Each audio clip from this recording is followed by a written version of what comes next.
Mis amigos, ¿cómo están?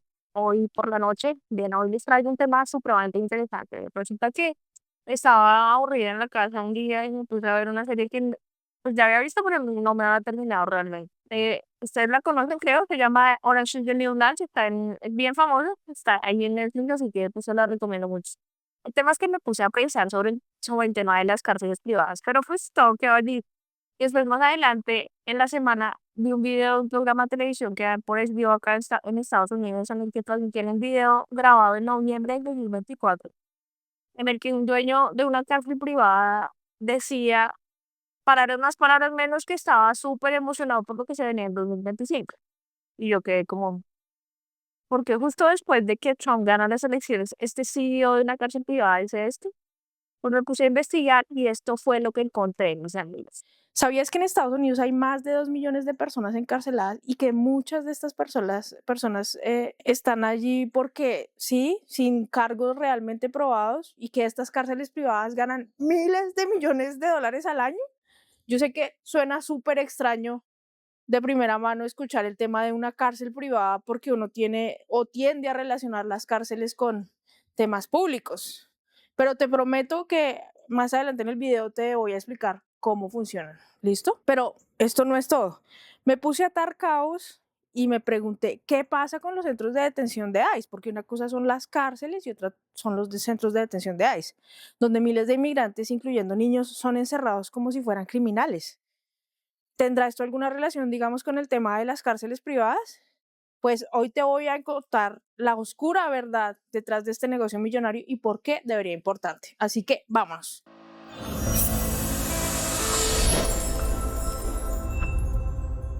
Resulta que según lo que encontré, esto de las cárceles privadas no es solo un tema de leyes y políticas, sino un negocio gigantesco que afecta a miles de personas. Así que pues te voy a explicar detalladamente cómo funciona la manipulación de este sistema. Lo primero que debemos saber, y es obvio, es cómo carajos funcionan las cárceles privadas. Imagina que el gobierno tiene que cuidar a muchas personas que han hecho cosas malas, para ponerlos en términos para ponerlo en términos muy sencillos, y necesitan estar en la cárcel. Pero en lugar de que el gobierno mismo se encargue de las cárceles, decide pagarle a una empresa privada como una compañía, ¿sí? Para que pues maneje a los reos. Estas empresas son como negocios, obviamente, y su trabajo es construir y administrar las cárceles. Es como decir que tienes una fiesta, digamos, y contratas a una compañía para que te traiga las pizzas. Hasta ahí todo normal. Pero en lugar de pagar por las pizzas que comes, les pagas por cada una de las pizzas que podrías comer, aunque no te las comas. La compañía obviamente querrá tener muchas pizzas porque por esas pizzas cobra, perdón, incluso si no las necesita. Y obviamente tú, como Estado, terminas con un montón de pizzas que no quieres. Sí. En el caso de las cárceles privadas, el gobierno termina con obviamente muchas más personas en las cárcel en la cárcel que no necesariamente deberían estar ahí, solo porque las empresas quieren ganar más dinero. Porque estas cárceles obviamente son un negocio que tiene que ser rentable, ¿sí? Si no, pues no valdría la pena hacer todo ese esfuerzo de montarla y tal. Estas empresas tienen un incentivo horrible y perverso para mantener las cárceles llenas acá en Estados Unidos, que de hecho es uno de los poquísimos sistemas de cárceles privadas que hay en el mundo actualmente. De hecho, algunos contratos exigen que las prisiones estén al 90% de su capacidad, aunque no hayan suficientes delitos. O sea, sí, o sea, están entendiendo, aunque no se encuentre gente en la calle que cometa un delito, ellos tienen que buscar cómo llenar las cárceles porque eso es, o así es el contrato que se hizo entre el Estado y la empresa que maneja o administra la cárcel. Bien, suena súper absurdo, ¿cierto? Pero empecemos por algo más. ¿De dónde carajo sale una idea como la de las cárceles privadas? Pues a ver, resulta que todo empezó en los años 80, cuando el gobierno de Estados Unidos estaba absurdamente encarnizado con el tema de lo de siempre, la guerra contra las drogas, que es un tema del que sin duda pues voy a hacer en su momento un video porque tiene tanto de largo como de ancho. Pero quiero que te imagines esto por un segundo. El presidente de ese entonces, Ronald Reagan, y su equipo, Ronald Reagan, que es un amigo de la casa porque ya lo hemos mencionado en varios videos, bueno, Ronald Reagan y su equipo decidieron que había que ser súper estrictos con el crimen, especialmente con el tema de las drogas. Empezaron a meter mucha gente a la cárcel, mucha gente a la cárcel, mucha gente a la cárcel, y las prisiones públicas obviamente se llenaron hasta el tope. Pero aquí viene lo gordo del asunto. Guac, guac. El gobierno no tenía suficiente dinero ni espacio para tantos presos, obviamente. O sea, no previeron o quizá previeron muy bien. Entonces alguien dijo, pues, ¿y si le pagamos a una empresa privada para que se encargue de las cárceles? Y así en 1983 nació la primera cárcel privada moderna. Y adivinen en qué estado nació.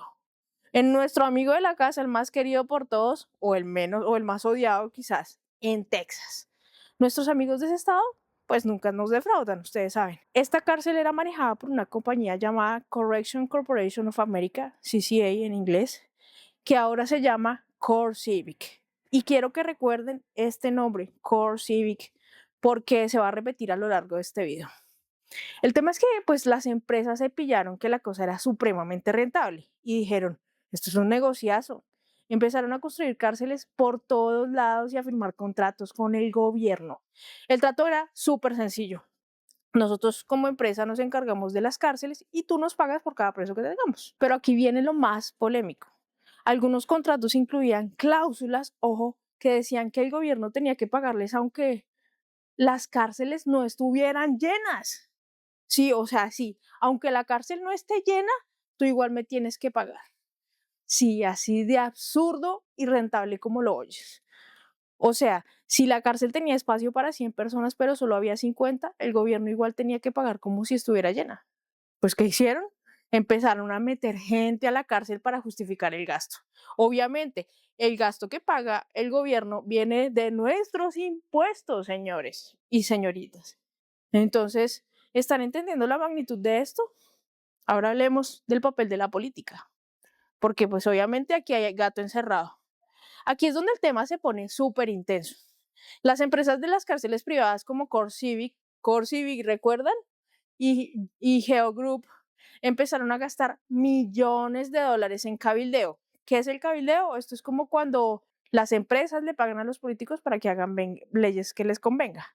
No sé si recuerdan el personaje de Remy Dalton en House of Cards, pero si no la han visto, les recomiendo full la serie, creo que también voy a hacer un video sobre eso, pero Remy Dalton es el propio cabildero. O sea, gente que va allá y hace como pasillo, presiona con plata para que las leyes les favorezcan. Entonces, obviamente, también ellos donaron dinero a campañas políticas, especialmente a aquellos que apoyaban leyes más duras contra el crimen y la inmigración. Es así como en los 90, pues, se aprobaron unas leyes súper estrictas que mandaban a la cárcel a las personas por delitos menores, como tener un poquito de droga, o sea, como digamos la dosis personal, si hablamos en términos de Colombia, y las cárceles privadas estaban como, sí, sí, aprueben más leyes así, porque pues obviamente mientras más gente en la cárcel, más dinero ganaban ellas. Sí, y entonces hablemos de nuestro amigo el señor Reagan y la criminalización de las drogas. En los años 80, el presidente Ronald Reagan lanzó la famosa guerra contra las drogas, una campaña que prometía acabar con el narcotráfico, pero que realmente lo que sucedió y lo que terminó criminalizando fue a comunidades enteras, especialmente, adivinen a quiénes, afroamericanos y latinos. Las leyes de esta época, pues con las consecuencias obligatorias mínimas, obligaban a los jueces a dar penas largas, incluso por delitos menores relacionados con drogas. Imagínate que te hayan pescado con la dosis personal, no sé, de marihuana y te claven 20 años. Absurdo, ¿no? Esto hizo que obviamente pues la población carcelaria se disparara, pasando, ojo esto, pasando de 500.000 presos en 1980 a más de 2 millones en la actualidad. Obviamente esto pues contribuyó a que entre 1980 y 1995 la población carcelaria de Estados Unidos se cuadruplicara, con un aumento súper desproporcionado de los afroamericanos y latinos en las prisiones por delitos de drogas no violentos. Obviamente yo no estoy justificando a nadie, pero siempre he pensado que el derecho penal es poco proporcional, dejémoslo así. ¿Recuerdan sobre esto que en el video de la IA les recomendé varios documentales y les comenté que acá en Estados Unidos existía un software que se llama Compass, que se comprobó que discriminaba, ojo, se comprobó que discriminaba a negros sobre blancos, a personas afroamericanas sobre blancos, pues determinaba si iban a reincidir en actividades criminales, es decir, a los negros los determinaba muchas más veces que iban a reincidir y a los blancos no. Bueno, pues esa clase de herramientas no solo buscan discriminar a la población vulnerable, sino encarcelarla efectivamente, porque ya sabemos que las cárceles se están pagando básicamente para presionar al gobierno para que envíe gente a las cárceles privadas. Volviendo al tema, pues lógicamente las cárceles públicas no dieron abasto y ahí entraron las empresas privadas con billete que vieron una oportunidad de oro para ganar dinero gestionando las prisiones. El gobierno entonces pues les pagaba por cada preso y mientras más gente fuera encarcelada, más ganaban estas empresas, tristemente. Ahora entonces hablemos sobre la discriminación racial en este sistema de justicia de Estados Unidos. Hablemos sobre primero el impacto de las comunidades afroamericanas. Obviamente, pues eso no se detiene ahí, todos sabemos que esto ha sido como una bola de nieve que va creciendo, va creciendo, va creciendo. El sistema de justicia en Estados Unidos tiene un problema súper grave de discriminación racial, eso ya lo hemos hablado, digamos, en anteriores videos. En el de la IA les mostré lo que pasó con el caso de George Floyd, que fue súper horrible, súper grave. Los afroamericanos, que representan solo al 13% de la población acá en Estados Unidos, pues constituyen más del 38% de la población carcelaria y es súper triste decir esto, pero hay que decirlo. ¿Por qué? Pues obviamente porque las leyes y las políticas como la guerra contra las drogas han sido diseñadas para criminalizar de manera desproporcionada a comunidades no blancas. Esto obviamente pues no es casualidad. Es una estrategia para mantener a las cárceles privadas llenas y garantizar que las empresas sigan ganando dinero. Es horrible ponerlo en esos términos, pero es lo que es. Por ejemplo, y pillen este ejemplo que es bien interesante. Resulta que la ley estableció penas mucho más severas por la posesión de crack. Ojo, que el crack es una droga que es asociada a comunidades afroamericanas, en comparación con la cocaína, que es la cocaína en polvo, que es consumida en su mayoría por blancos. Resulta que la relación era de 100-1, es decir, la posesión de 5 gramos de crack llevaba la misma sentencia mínima que la posesión de 500 gramos de cocaína en polvo. Más o menos para que lo vayan dilucidando, los afroamericanos tienen 5 veces más probabilidades de ser encarcelados que los blancos por los mismos delitos. Y obviamente pues no es solo eso. Las sentencias para personas afroamericanas suelen ser más largas, lo que significa que es más tiempo detrás de las rejas y más ganancias para las cárceles privadas. Esto no es justicia, obviamente. Esto es un negocio basado en la discriminación. El impacto del sistema es horriblemente brutal para las comunidades afroamericanas. No solo se separa pues obviamente a las familias, sino que se perpetúa un ciclo de pobreza y exclusión que lleva desde la existencia de este país mismo. Muchos afroamericanos pierden el derecho al voto, acceso a empleos y oportunidades de vivienda porque si tú sales de la cárcel quedas marcado en el sistema y es muy difícil conseguir un empleo. Y pues obviamente es casi imposible reintegrarse a la sociedad. Y mientras tanto las cárceles privadas pues siguen llenándose porque el sistema está diseñado para priorizar las ganancias sobre las personas. Y yo sé lo que estás pensando. Sé que estás pensando, tenaz, marica, tenaz. Pero ¿qué carajos tiene que ver esto con la inmigración de Estados Unidos? Y te prometo que voy para allá. Vamos a hablar de la criminalización de los latinos. Lógicamente tampoco podemos olvidar a la comunidad latina. Sí, pues porque pertenecemos a esta comunidad, que también ya hemos visto cómo sufre de manera desproporcionada bajo este sistema, que la está discriminando también. Creo que de tú a tú con los afroamericanos. Los latinos representan alrededor del 18% de la población estadounidense, pero constituyen más del 23% de la población carcelaria. ¿Por qué?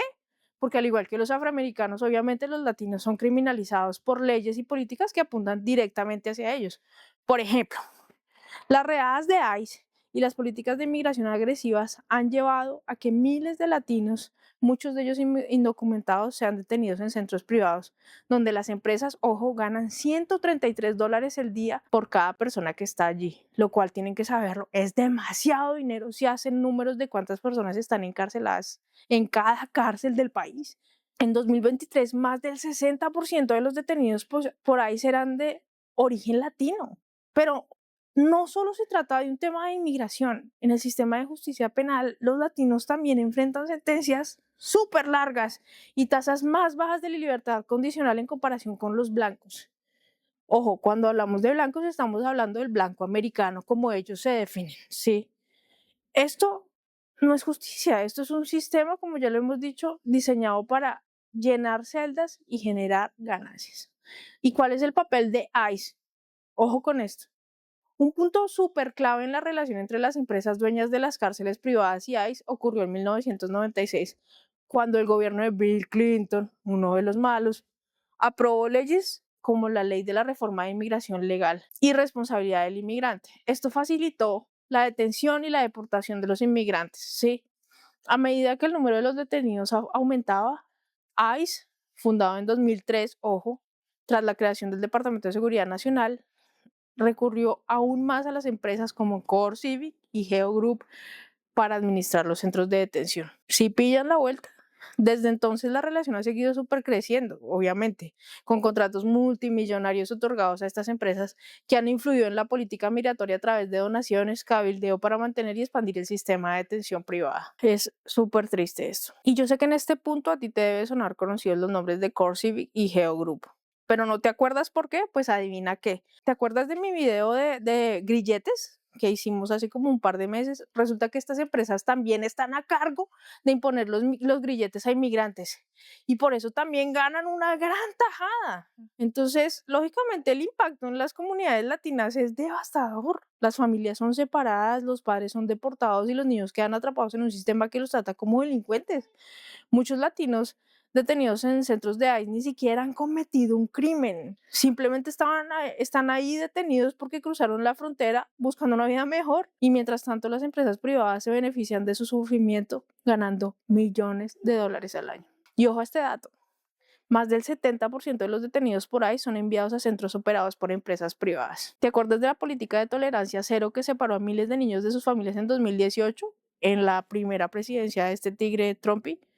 Bueno, pues muchas de esas familias terminaron en centros de detención, donde los niños dormían en jaulas. Ojo, dormían en jaulas y no tenían acceso a lo básico. Y pues, aunque esa política ya no está en vigor, el sistema sigue siendo cruel, obviamente. Todos lo estamos viendo en las noticias. Muchos inmigrantes pasan meses o incluso años detenidos esperando una resolución a su caso y ni siquiera les dan razón de por qué los encarcelaron. Estas empresas, como ya pues les comenté, reciben $133 al día por cada inmigrante detenido. Multiplica eso por miles de personas y verás por qué este es un negocio tan lucrativo. Pero aquí está lo peor. Muchos de estos centros tienen condiciones terribles. Hablamos de hacinamiento, falta de atención médica y hasta abusos. ¿Y sabes qué? Muchos de los detenidos ni siquiera han cometido un crimen, solo están ahí por cruzar la frontera. Ahora hablemos de la política intimidante y el negocio de la detención. Obviamente que el negocio no se ha detenido ahí. En las décadas siguientes, las políticas antiinmigrantes, especialmente bajo las administraciones de Trump, llevaron a un aumento masivo en las detenciones de inmigrantes. Leyes como la tolerancia cero y las redadas de ICE llenaron centros de detención operados por las mismas empresas que gestionaban cárceles privadas. Lógicamente, ni te cuento ahora cómo están todas esas empresas de emocionadas, pero no te lo voy a decir, te voy a mostrar directamente el video, obviamente con los subtítulos de uno de los CEO de estas compañías y juzga tú por ti mismo. Fue el video que me inspiró realmente a hacer este video. La empresa Geo Group fue construida para este momento que es único en la historia de nuestra compañía y de las oportunidades que esto traerá. He trabajado para CoreCivic durante 32 años, y este es verdaderamente uno de los momentos más emocionantes en mi carrera con la compañía. Desde la década de 1980, las ganancias de las empresas propietarias de las cárceles privadas en Estados Unidos han experimentado un crecimiento significativo. La privatización del sistema penitenciario comenzó a ganar impulso en esa época y compañías como Corrections Corporation of America, CCA, ahora conocida como CoreCivic, y Geo Group han dominado el mercado. Las ganancias de las prisiones privadas se multiplicaron por más de 40.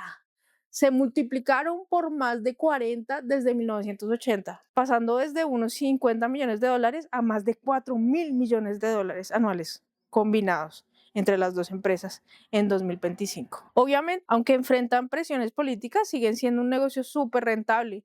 debido a que la dependencia del sistema penal pues, estadounidense está en la privatización de estas cárceles. Así, pues obviamente la combinación de la criminalización de las drogas y las políticas antimigrantes creó un ciclo de ganancia para las cárceles privadas.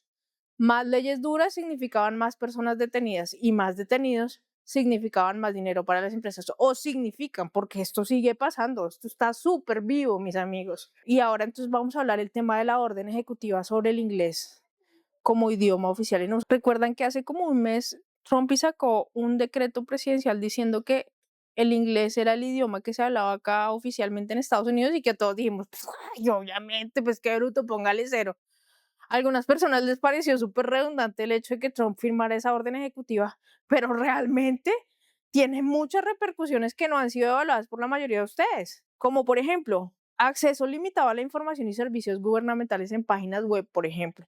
Si entramos a UCIS porque estamos interesados en volvernos ciudadanos, esa información ya no va a aparecer en español, sino solo en inglés, lo que es gravísimo porque todos sabemos que hay mucha gente que es residente o ciudadana que no habla inglés. Otra cosa es que hay reducción de materiales y formularios oficiales en otros idiomas afectando a inmigrantes con el dominio limitado del inglés. Y también hay una dificultad para entender sus derechos y opciones legales en procesos migratorios y judiciales. Hay otra que es más grave, que hay unos obstáculos porque hay mucha gente que no habla inglés en la defensa legal de los inmigrantes. Digamos que a ti te deportan por error o te meten a la cárcel por error, y si tú vas ante un juez no vas a tener la posibilidad de tener un translator, un intérprete que hable tu idioma y que te haga el favor de traducir, porque como el idioma oficial es el inglés, pues te jodes y no te puedes defender. Es terrible. Hay una dificultad súper seria para acceder al tema de la representación legal, ya que pues los abogados de inmigración dependen de documentos gubernamentales en inglés. Obviamente, pues eso acarrea posibles errores en los trámites migratorios debido a malentendidos lingüísticos, aumentando el riesgo de deportaciones injustas, como la que pasó la semana pasada, que definitivamente amerita otro video. Otro problema es un impacto en las detenciones masivas y el negocio de las cárceles privadas. Obviamente hay un aumento en la cantidad de inmigrantes detenidos porque pues no se pueden defender adecuadamente.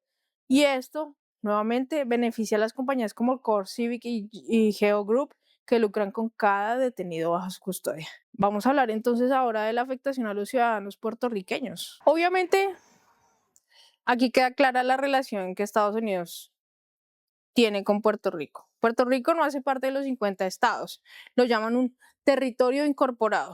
Eso implica obviamente que no tiene representación en el gobierno, no tiene autonomía política ni legal, y eso tiene un nombre. Yo sé que lo saben, sé que saben el nombre de esta figura. Puerto Rico es una colonia.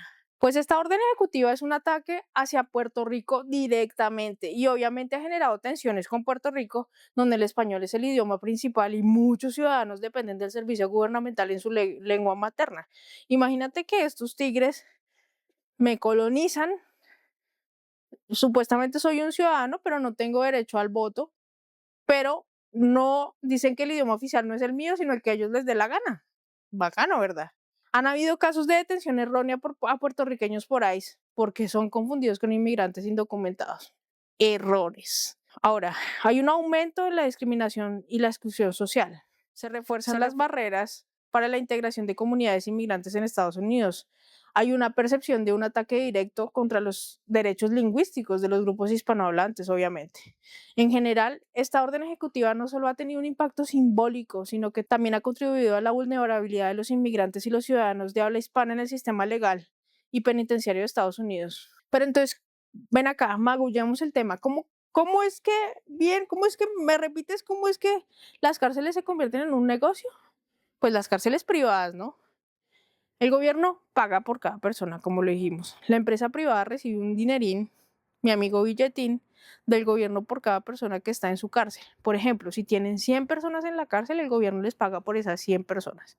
Y mientras más personas tengan, pues obviamente más dinero ganan. Ahorrar dinero. Ahora, el tema es que las cárceles no se satisfacen con el dinero que ganan por persona, sino que buscan ahorrar más dinero para ganar más. Entonces, ellas buscan gastar lo menos posible. Por ejemplo, pueden dar comida más barata, pagar menos a los guardias, o no dar una buena atención médica a los presos. Eso les ayuda a ahorrar y ganar más dinero para ellas, para seguir lucrándose y lucrándose y lucrándose. Entonces, obviamente, también invierten dinero en hacer cabildeo, que ya explicamos lo que es, para que se hagan leyes más estrictas para que las cárceles estén llenas. Y aquí viene la parte complicada. Las empresas privadas quieren que las cárceles estén siempre llenas porque pues así ganan más dinero, obviamente. A veces incluso firman contratos con el gobierno que dicen, ojo, nos tienes que pagar aunque las cárceles no estén llenas. Esto hace que el gobierno tenga que meter más personas en la cárcel, incluso si no es necesario, si no han cometido delitos. Y hay otra forma en la que se lucran estas empresas. Resulta que a los reos o a los presos les ponen como opciones para trabajar y producir cosas, como bolsitos o maricaditas, no sé qué, cosas en madera. Y muchas de estas cosas que son producidas en las cárceles son vendidas. Y esa venta es el producto de esa venta, con el producto de esa venta se queda la cárcel. Más dinero. O sea, es un negocio redondo e inhumano, obviamente, por donde lo mires. ¿Cuáles son los problemas? Bueno, pues si esta red flag pues no la has sabido a lo largo de este video, estamos jodidos, pero pues te las voy a resumir.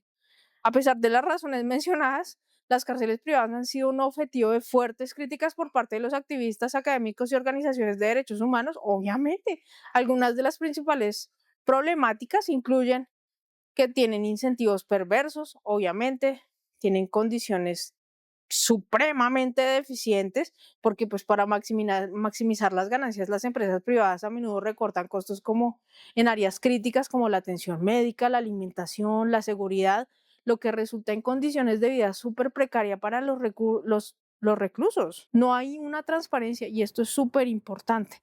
Las cárceles privadas operan con menos supervisión y transparencia que las prisiones públicas, lo que dificulta la rendición de cuentas en casos de abusos o negligencias para el gobierno. Y obviamente todo esto tiene una repercusión en las comunidades. Las cárceles privadas a menudo se construyen en áreas rurales con la promesa de crear empleos, pero estos trabajos suelen ser mal pagados y con pocos beneficios, mientras que las comunidades locales sufren los efectos negativos de albergar prisiones. Y pues ni hablamos de los conflictos éticos que deberíamos en este momento tener todos los que estamos viendo este video o haciéndolo. La idea de obtener ganancias del encarcelamiento de personas ha sido súper criticada moralmente y cuestionada, ya que convierte a los recursos en mercancías. ¿Esto es justo? No. ¿Cómo puede haber un país que se llame el país de la libertad en el que sucedan estas cosas? Es absurdo y nadie dice nada. ¿Qué podemos hacer? Pues en mi investigación vi un poco que no todo está perdido, hay muchas organizaciones y activistas luchando para cambiar este sistema, por ejemplo la ACLU y el Innocence Project trabajan para defender los derechos de los detenidos y exponer las injusticias de este sistema. Y pues realmente tú también puedes ayudar, infórmate y comparte este video y apoya a las organizaciones que luchan por un sistema más justo, porque al final del día esto no es solo un tema de política, esto es un tema de humanidad y de empatía. Así que, ¿qué opinas con esta clase de sistemas de cárceles privadas? ¿Crees que las cárceles privadas y los centros de detención de ICE deberían seguir existiendo? Déjame tu opinión en los comentarios y no olvides darle like, porfa. Comparte este video y suscríbete para que el algoritmo sepa estas verdades y las cultive por ahí en el mundo. Juntos podemos hacer la diferencia. Y nos vemos la próxima semana por otro video. ¡Ey, suscríbete!